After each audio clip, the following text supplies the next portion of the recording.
네, 주말 동안의 이슈 정리하고 이번 주에 가장 눈여겨볼 소식들 살펴보는 시간입니다. 시사 구말리 문화일보의 이현정 논설위원 나오셨습니다. 안녕하십니까? 네, 안녕하세요. 오마이뉴스 박정호 기자 함께합니다. 안녕하십니까? 네, 안녕하십니까? 선거 끝났습니다. 네. 예. 결과가 상당히 좀 큰 차이가 났고. 네. 이제 주말 사이 지나고 나면서 이제 일정 정도 여러 가지 분석들, 뭐 자성의 무슨 목소리, 뭐 누구 뭐 욕하는 내용들 뭐 계속 나오더라고요 보니까. 네. 좀 선거 총평부터 좀 정확하게 차분하게 좀 해보도록 하겠습니다. 민주당 먼저 해보고 그 다음에 이제 국민의힘 쪽, 야당 쪽으로 좀 가보죠. 선거 총평부터 좀 말씀해 주시죠, 이현정 논설위원님. 네. 벌써 한참 지난 것 같아요. 선거 끝난 지 얼마 안 된. 지난주 수요일이에요. 그러니까 네. 지난주 수요일인데 네. 한참 지난 것 같습니다. 원래 이 선거라는 게 당일만 당선자는 좋고 네. 그 다음 날부터는 뭐 지옥이라고 할 정도로 사실 선거라는 게 이게 참 금방 또 잊혀지기 마련인 것 같아요. 예. 어쨌거나 지난주에 저희들이 말씀드린 것보다는 훨씬 더 많은 어떤 표차, 네, 네. 격차로 해서 선거가 끝났는데요. 저는 참 민심이 무섭다. 그리고 또 우리가 민심을 많이 놓친 측면도 있구나라는 측면이 생각이 들고, 저는 이번 선거에 가장 뭐 많은 것들은 다 이제 평가를 했기 때문에 가장 특징적인 게 이제 어떤 정당에 대한 충성도라는 게 그렇게 없지 않는가라는 생각이 들어요. 그건 뭐냐면 이번에 이제 20, 30대들의 표심이 완전히 이동했지 않습니까? 그걸 보면 이 사람들이 진보였다가 보수가 된 건 아니거든요. 그러면 왜 옮겨갔을까? 이거는 제대로 하지 않으면 언제든지 우리가 바꿀 수 있다. 뭐 이거 내가 진보라서 내가 보수라서 이런 차원을 떠나서서 유능하지 않고 무능하면, 그리고 잘못하면 언제든지 회초를 때릴 수 있다라는, 저는 그걸 보여줬다고 봐요. 그러니까 예전 같으면 우리가 이제 진영 논리 이야기를 많이 했잖아요. 그런데 이번에는 별로 이 진영 논리를 떠나서 그러니까 이 민주당에 대한 따끔한 이제 지적을 한 것이고, 또 만약에 1년 뒤에 대선 때 만약에 민주당이 또 잘하고 국민의힘이 못한다면 또 한 번 따끔하게 또 옮겨갈 수도 있다.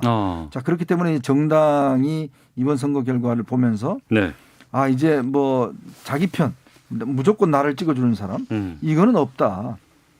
어떻게 하든지 간에 잘해야지만이 국민들한테 지지받을 수가 있고, 또 그렇지 않을 경우는 언제든지 나락으로 떨어질 수 있다는 그 교훈을 좀 이번에 되새겼으면 하는 바람입니다. 네, 박정호 기자님. 뭐 저도 비슷한데요. 민심이 무섭다라는 생각을 했고요. 먹고 사는 문제가 중요하다. 이 두 가지를 뼈저리게 느꼈고, 제가 그 선거 마지막 유세 날 현장을 좀 취재를 다녔었는데 택시를 한 4-5번 탔어요. 그래서 택시기사분들한테 물어봤습니다. 투표했냐? 왜 그렇게 투표했냐? 이렇게 좀 물어봤는데 투표를 다 하셨더라고요. 사전투표를 하시고 생각보다 참여율이 높았다는 생각이 들었고, 그리고 이번에는 정부 여당이 좀 정신 차렸으면 좋겠다. 이런 얘기를 공통적으로 했습니다. 그만큼 정부 여당에 대한 심판이 있었다라고 좀 보여집니다. 민주당 당내 분위기 좀 많이 보셨을 것 같은데 어땠어요? 당내 분위기는 글쎄요. 사실 좀 어려운 선거였고 어려운 선거였는데 이게 생각했던 대로 전략도 잘 안 먹혔고 특히 지역구 의원들 얘기 들어보면 지역 민심이 좀 안 좋았다는 얘기도 하고요. 그다음에 서울에서 정말 출퇴근 인사를 했던 그런 의원들 얘기를 들어보면 표정부터가 좀 다르다는 거예요. 표정이 다르다. 네, 그러니까 인사하는 그 인사를 잘 받아주지 않는 그런 부분도 있었고, 이 시민들 표정, 1년 전 총선 때 표정과 지금 표정이 너무나 달랐다. 그래서 어렵겠다는 생각을 좀 했다. 이런 후문입니다. 네, 민주당 뭐 당 최고위가 총사퇴를 했기 때문에 비상대책위원회 체제로 이제 바뀌었습니다. 16일 날 선거가 있나요? 원내대표 있고. 선거가 16일. 뭐 그리고 이제 계속 또 당대표 선거도 해야 되는 상황이기 때문에 국민 마음이 풀릴 때까지 반성하겠다. 내로남불의 수렁에서 신속히 빠져나오겠다. 비대위가 이런 반성의 메시지를 내놨는데 비대위 체제 어떻게 판단하시는지, 또 어떻게 가야 된다고 보세요? 참 저는요, 사람도 그렇지만 정당 그렇게 쉽게 바뀌지 않습니다. 참 반성한다는 이야기를 많이 하는데 문제는 뭘 반성하느냐가 없어요. 그러니까 그냥 고개만 숙이고 반성한다는 말만 했지. 지금 되어가는 형태를 보면 자, 이제 우리가 당에서 입을 한 목소리 또 내야 된다. 단합해야 된다. 이런 이야기를 하잖아요. 그러면 그동안 그렇게 예를 들어서 원팀이라고 강조했던 여당이 지금 와서 이제 또 이렇게 쓴소리를 내니까 또 이걸 또 단속한다라고 그러고요. 그 지금 단속이요? 그러니까 예를 들어서 뭐 이제 그 초선들이 이제 비판을 하니까 그거 하지 마라. 뭐 그런 목소리들이 많이 있지 않습니까? 5명의 민주당 초선들이 그렇죠. 뭐 여러 가지 이야기를 했죠. 예.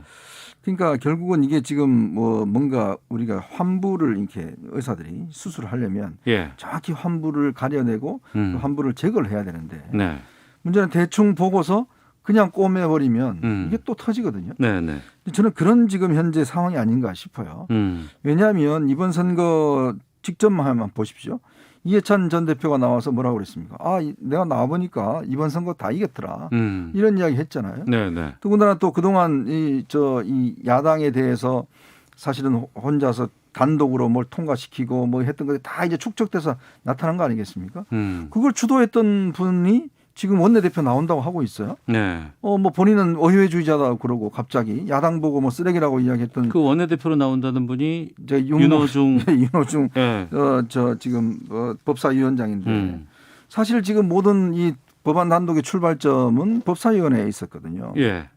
그리고 지난 또 유세 때 뭐라 그랬습니까? 야당 보고 쓰레기 후보라고 이야기를 해서 분리수거의 날이다 이렇게 이야기해서 야당이 강력히 반발했지 않습니까? 자, 그렇다면 이런 좀 분들은 이제 예전에 이런 여러 가지 설화나 이걸 여러 가지 이 행동으로 문제가 있었던 사람들은 이번에 이렇게 국민 여론이 나왔으면 네. 조금이라도 반성하는 모습을 보여줘야 국민들 시각에서는 진짜 좀 우리도 뭔가 반성하려고 하네, 신용하네 이렇게 이야기를 할 텐데 아니 이런 분들이 다 또 전면에 나서서 원내대표하고 지금 대표한다고 나오고 있어요. 네네. 근데 과연 그게 그럼 반성하는 겁니까? 뭐 비대위원장은 지금 윤도현 저 비대위원장은 도종환 의원 같은 경우는 이제 민주주의 4.0의 지금 이사장이잖아요. 민주주의 4.0 소속된 의원들이 지금 장관하고 다 하고 있지 않습니까? 근데 그분이 나와서 지금 반성한다라고 뭐 개혁하겠다 이야기를 하면 당내에서도 그렇게 신뢰를 안 하는 것 같아요. 네. 저는 그래서 지금 민주당이 하는 모습이 결국은 민주당이 그동안 친문일색당으로 바뀌었지만 지금 반성도 마찬가지입니다. 잠시 지금 국민 비난을 조금 이제 넘어가면 결국은 또 친문 중심의 어떤 당권 장악이 되지 않겠는가. 네. 그렇게 되면 뭐가 변화가 있겠습니까? 말씀을 들어보니까 그 부분인 것 같아요. 앞서 이제 초선 의원들 얘기도 좀 해주셨습니다만, 그러니까 뭐 지금 계속해서 진단을 좀 달리 보고 있는 부분들이 있는 것 같은데, 그러니까 조국 전 장관 사태에 대한 뭐 반성이라든가 인사 비판, 네. 그리고 또 이제 협치하지 않는 것, 일방적인 독주 이렇게 진단을 하는 것이 있는가 하면 아니다. 180석을 그렇게 줬는데 그걸 일하라고 줬는데 제대로 그걸 행하지 않았다라는 강성또 비판도 좀 나오고 있거든요. 박정우 기자 어떻습니까? 그러니까 우선 1년 전 총선에서 180석을 얻은 그 부분은 네. 그 당시에도 많은 진단과 평가가 나왔지만 20대 국회에서 민주당 의석이 과반이 안 됐습니다. 그래서 여러 가지 일을 못했던 부분들. 네. 이번에는 발목 잡을 염려 없으니까 마음껏 일해봐라. 네. 이런 부분이 있거든요. 그런데 1년 지나고 보니까 그 일을 그러니까 그 180석을 어떻게 썼느냐. 네. 여기에 대한 평가를 국민들이 내린 것 같아요. 그러니까 이 밀어붙이는 뭐 그런 비판도 있었고 여러 가지 민주당이 독주한다라는 비판도 있었지만 과연 그걸 통해서 이뤄낸 게 네. 국민들이 볼 때 민생에 도움이 되고 먹고 사는 문제에 도움이 된 부분이었다면 이게 박수를 받았겠죠. 하지만 그런 것보다는 검찰 개혁에 대한 피로감 이런 게 있었다는 게 뭐 지금 민주당 내에서도 진단이 좀 나오는 것 같고요. 네네. 그래서 이 힘을 어떻게 잘 쓸 것이냐 이게 좀 중요해 보이고 그리고 친문 뭐 후보들이 나온다 거기에 대한 뭐 언론의 비판이 여러 가지 우려의 목소리가 있는데 그거는 제가 봤을 때는 원내대표 선거 특히 이번에 의원들이 잘 판단할 것 같아요. 제가 네. 봤을 때. 그러니까 지금 1년 대선을 남기고 있는데 어떤 후보가 어떤 의원이 원내대표가 되면 네. 과연 새로운 리더십으로 대선 승리를 갈 수 있겠느냐. 그리고 국정 운영을 할 때 그러니까 원내 전략을 펼칠 때 국민들이 민주당의 손을 다시 한번 잡아주겠느냐. 이런 전략적인 판단할 걸로 보고요. 지금 뭐 누구는 안 된다. 누구는 나와서 안 된다. 이런 거보다 의원들이 판단할 수 있는 그런 기회 또 그 결과를 통해서 다시 한번 진단을 해봤으면 좋겠다는 생각이 듭니다. 네. 그러니까 정리해 보면 경제 쪽 챙겨야 될 것 같고 또 방역 이게 상당히 지금 중요한 변수가 좀 되고 있고 그렇죠. 또 하나는 그동안 해왔던 개혁 작업에 대한 방향성 이 부분이 좀 중요할 것 같습니다. 어떤 길로 가야 된다고 판단하세요? 지금 이 경제 문제만 하더라도 일단 집값으로 표현이 되고 있지 않습니까? 예, 부동산. 그렇다면 이 집값을 이렇게 비판한 이유가 결국 정부나 여당이 야당을 무시하고 본인들이 그렇게 통과시켰는데 전월세 3법이라든지 이런 걸 보면요. 임대차 3법 같은 거 보면 그만큼 유능하지 못했다는 거거든요. 그러니까 제대로 문제점을 짚지 못하고 자기들이 생각하는 게 옳다라고만 주장했기 때문에 결국 벌어진 일 아니겠습니까? 이제 그렇다면 그것에 대한 이제 반성과 그것을 어떻게 할 것이냐에 대한 이제 이 지향점이 있어야 될 것 같고 지금 네. 이 방역 문제도 지금 사실 제가 볼 때는 이게 백신 문제가요. 이게 내년 대선에는 간단치 않은 문제가 될 것 같아요. 지금 백신 접종률이나 확보율이 현격히 떨어집니다. 그러면 내년 대선도 그럼 과연 우리 국민들은 마스크 대선을 치러야 되느냐. 이게 사실 여당 의원들 이야기 들어보면 이게 지금 백신 문제가 상당히 지금 두렵다고 그래요. 왜냐하면 다른 나라들은 올 내게 마스크를 다 벗는데 우리만 지금 내년에 마스크를 쓰고 또 대선한다면 국민들이 투표장에 나가면서 이제 그런 걸 또 생각할 거 아니겠습니까? 이번은 집값이었지만 내년은 백신이다 이렇게 돼버리면 이거는 굉장히 치명적이라는 거거든요. 그러니까 제가 볼 때는 지금 이제 여당이나 정부가 할 일은 이 좀 뭔가 그동안 보면 백신 다 확보했다 다 이렇게 이야기를 했지만 실질적으로 그렇지 않았잖아요. 그러니까 대통령이 이번 주에 지금 경제 방역 2가지 회의를 열지 않습니까? 참 저는 그래 뒤늦게 연다는 생각이 드는데 왜 이런 일이 자꾸 지시만 한다고 해서 되는 문제가 아니거든요. 왜 지시를 했는데 안 되냐? 이거는 누구나 할 수 있는 이야기입니다. 왜 안 되는 문제를 짚어서 만들어줘야 되는데 이제 그런 것들 즉 제가 볼 때는 지금 청와대와 정부가 그다음에 지금 당이 소통이 전혀 안 되는 것 같아요. 이게 서로 손발이 맞지 않고 서로 소통이 안 되기 때문에 지금 서로 책임을 떠넘기고 있는 거거든요. 지금 벌써 이제 내각도 지금 정세균 총리 이제 그만둔다고 그러고 내각의 장관들 그만둔다고 그러고 굉장히 혼란스러운 국면입니다. 그런데 청와대도 마찬가지로 지금 공백이 크거든요. 저는 그게 참 걱정이에요. 이게 지금 제대로 방향을 잡아 나갈지 이 인적 공백이 상당히 저는 심각한 상황이라고 봅니다. 박정호 기자. 예, 지금 말씀하신 것처럼 부동산 문제 또 이 방역 문제 중요합니다. 그래서 문재인 대통령도 이번에 회의를 열어가지고 여러 가지 챙기겠다 이런 얘기를 하고 있는 것 같고요. 지금 민주당 내 얘기를 들어보면 이제 주도권을 당에서 행사하겠다 이런 얘기도 하더라고요. 그러니까 이게 민심을 가장 잘 반영할 수 있는 당이 좀 이끌겠다, 견인하겠다 이런 얘기 같은데 지금 제가 볼 때는 청와대나 정부 여당에서 생각하는 것은 어떤 아젠다 설정하고 이런 것들은 맞다라고 보는 것 같아요. 방향은. 근데 그걸 어떻게 유능하게 풀어나가는지 이런 부분이 성과를 어떻게 보이는지 이런 부분인데 하나하나 성과를 내기 위해서 지금 비대위도 경청 투어를 한다고 하고 경청하는 자세를 가지겠다고 하고 하나하나 만들어 가겠다는 거고요.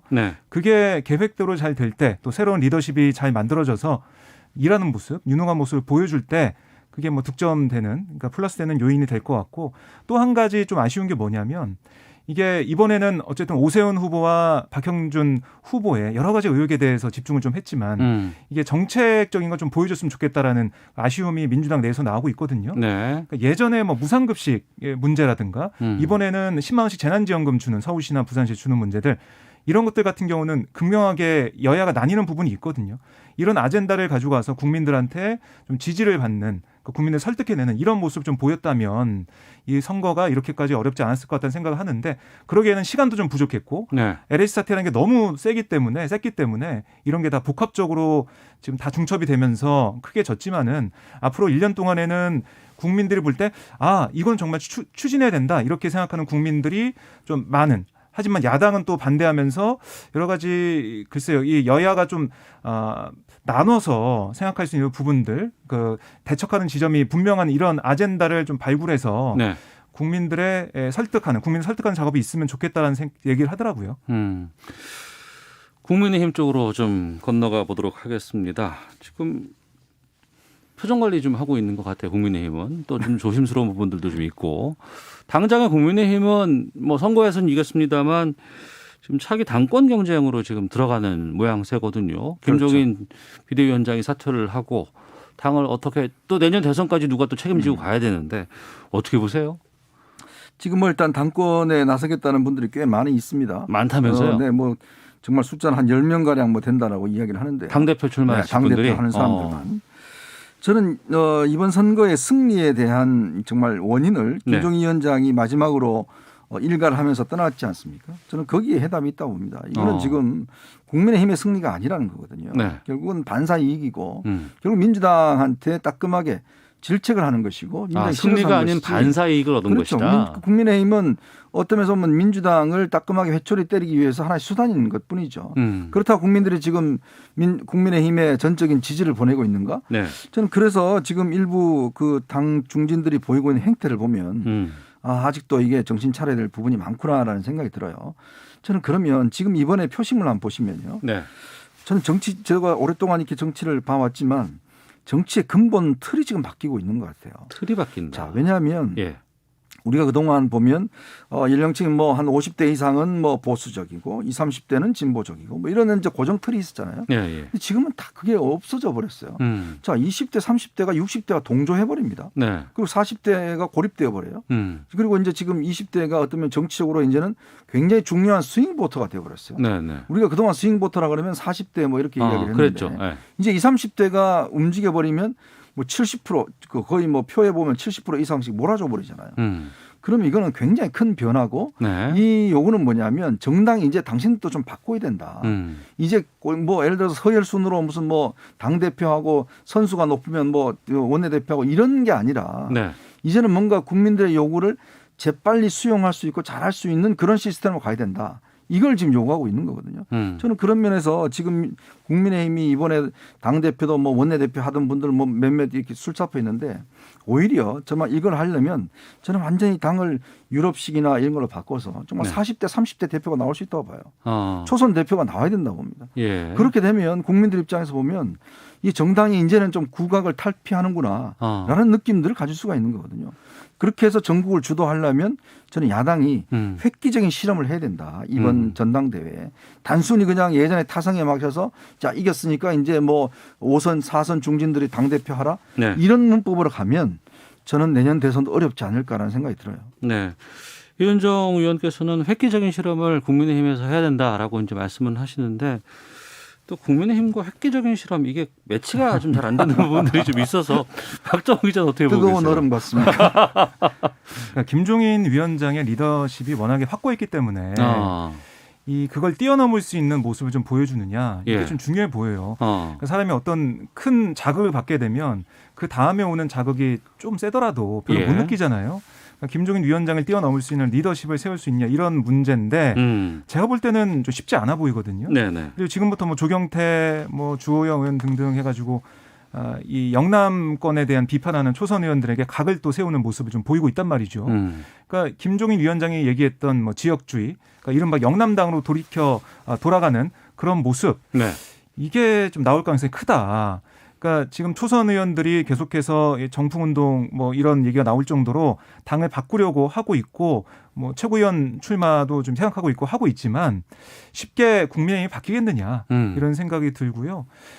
만약에 국민의힘을 좀 다 제어할 수 있는 그 리더십이 안 만들어진다면 우리가 예전에 봐왔던 국민의힘의 모습 좀 약간 좀 보수적으로 회귀하거나 2030과 좀 괴리되는 그런 모습들, 특히 민주당에서 어떤 정책적인 아젠다를 선점하고 나왔을 때 거기에 대해서 무조건 또 반대하는 모습을 보일 수도 있다는 생각이 들더라고요. 이번에 지도부가 어떻게 되느냐에 따라서. 그러니까 지금 선거 승리보다 더 중요한 시기에 지금 국민이 와 있다는 생각이 듭니다. 네. 그러면 지금 이제 물러난 김종인 전 비대위원장. 그리고 안철수 국민의당 대표가 있고 또 홍준표 무소속 의원이 있고 지금 야권 범야권에서는 지금 지지율로 본다 그러면 윤석열 전 검찰총장이 상당히 앞서가고 있는 상황에서 이 또 국민의힘 외의 범야권은 지금 어떤 방향이 보일까요? 제가 말씀드렸잖아요. 딱 하루 좋다고. 그다음부터는 이제 복잡한 방정식을 풀어야 되는 게 옵니다. 자, 벌써 이제 안철수 국민의당 대표는 조금씩 거리를 두려고 그래요. 왜 그렇겠습니까? 이제 문제는 뭐냐면 선거에 내가 기여를 많이 했는데 거기에 합당한 지분을 주라. 뭐 이거 아니겠어요? 결국은 뭐 반반 50대 50 하자. 뭐 이런 요구가 김종인 위원장이 안철수 대표를 아주 그냥 강하게 비난하고 있지 않습니까? 지금 서울시 뭐 공동 경영 같은 경우도 지금 조금씩 한 발 빼는 것이고 뭐 그런 걸 보면 이제 아마 밀당이 있을 겁니다. 이렇게 그다음에 전당대회를 합당 후에 하느냐 합당 전에 하느냐 뭐 이걸 두고도 또 지금 당내에서 지금 시끄러워요. 네. 그리고 그렇다면 윤석열 전 총장이 지금 그러면 이런 식의 정당에 들어갈 수가 있겠어요? 저는 지금 당분간은 어렵다고 봐요. 그러니까 뭔가 국민의힘이 뭔가 확장력을 보이고 뭔가 어떤 새로운 모습을 보여야지만이 시너지 효과가 있는 거 아니에요? 예. 근데 지금 저렇게 뭐 당권 가지고 경제하고 뭘 하는데 거기 들어가면 윤 전 총장이 가지고 있었던 이미지나 이런 것들이 희석될 수가 있는 거거든요. 네. 그렇다면 제가 볼 때는 김종인 위원장의 컴백도 저는 생각해 볼 수가 있다고 봐요. 컴백. 그러면 그 범야권을 아우르는 사람으로 김종인 위원장이 컴백할 수도 있다. 그러니까 예를 들어서 당이 이제 그런 식이죠. 이제 당 대표는 뽑는데 네. 이제 사실은 선거 이제 대선이 있기 때문에 그렇죠. 당은 그 다음부터는 선대위나 이런 체제로 가버립니다. 그러면 이제 김종인 위원장이 선대위를 맡아서 대권 후보를 당신이 좀 뭔가 해봐라 이런 식으로 돼버리면 또 다른 이제 대안이 되겠죠. 그러니까 저는 지금의 민주당의 중진들의 능력이 이걸 지금 뭔가 하나를 아우를 수 있는 리더십이 솔직히 없어요. 다 분산돼 있고 다 이제 뭐 지금 만약 홍준표 전 대표 당에 국민의힘? 들어오면 국민의힘 저 당에 들어오면 가만히 계시겠습니까? 뭐 계속 이야기를 하시겠죠. 이제 그러다면 이게 지금 한 달 되면 효과 싹 사라지거든요. 그렇기 때문에 아마 이게 지금 굉장히 중요한 제가 그래서 아까 말씀드렸던 개혁을 오히려 그렇게 주도를 하고 대선은 대선대로 이렇게 펼쳐 나가야지만이 뭔가 국민적 관심을 끌 수 있지 않느냐 이제 그 대안들을 말씀드린 겁니다. 네, 박정호 기자는요. 금태섭 전 의원이 자기는 국민의힘에 안 들어가겠다라고 얘기를 했더라고요. 오늘 그랬더라고요, 언론 진짜. 중에서. 네. 그걸 보더라도 국민의힘의 모습, 과거로 회귀할 가능성이 높다라는 판단하는 것 같아요. 또 안철수 대표도 물론 지분 싸움도 있겠지만 당협위원장 몇 명 가질지 이런 것도 있겠지만 상황을 보는 것 같아요. 네. 그러니까 윤석열 전 총장이 어떻게 결정할 것이냐. 그러면 나는 어떻게 해야지 국민의힘에 들어가는 게 나을지 아니면은 제3지대에서 뭔가 함께 손을 잡고 그 밖의 세력을 규합하는 게 나을지 좀 보고 있는 것 같거든요. 네. 향후 대선을 앞두고.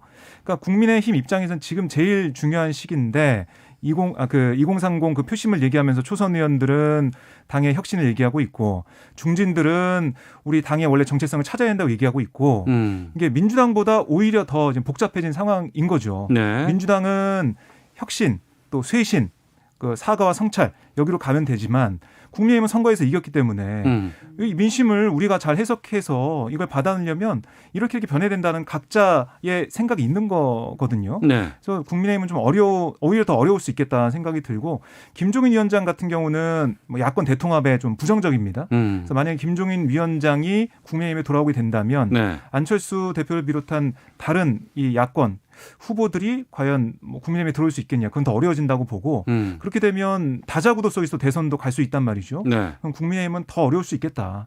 그러니까 이 말씀하신 대로 고차 방정식을 어떻게 풀지는 이게 서울시장 선거에서는 나름 그래도 안철수 후보를 비롯해서 희생하는 모습 다들 보였단 말이죠. 네네. 근데 대선을 앞두고는 오히려 좀 더 국민의힘이 욕심을 좀 드러내고 있는 게 아닌가 이런 생각이 듭니다. 내년 대선이 3월 9일이죠? 3구 대선입니다. 네, 3구 대선입니다. 11개월 정도밖에 안 남았는데 그때까지 뭐 변수가 어마어마하게 많습니다. 참 정치 모르겠습니다. 11개월이면요 뭐 뭐든지 다 할 겁니다. 예. 자, 시사구말리 마치겠습니다. 두 분 고맙습니다. 감사합니다. 고맙습니다. 예, 오태훈의 시사본부도 인사드리겠습니다. 내일 뵙겠습니다. 안녕히 계십시오.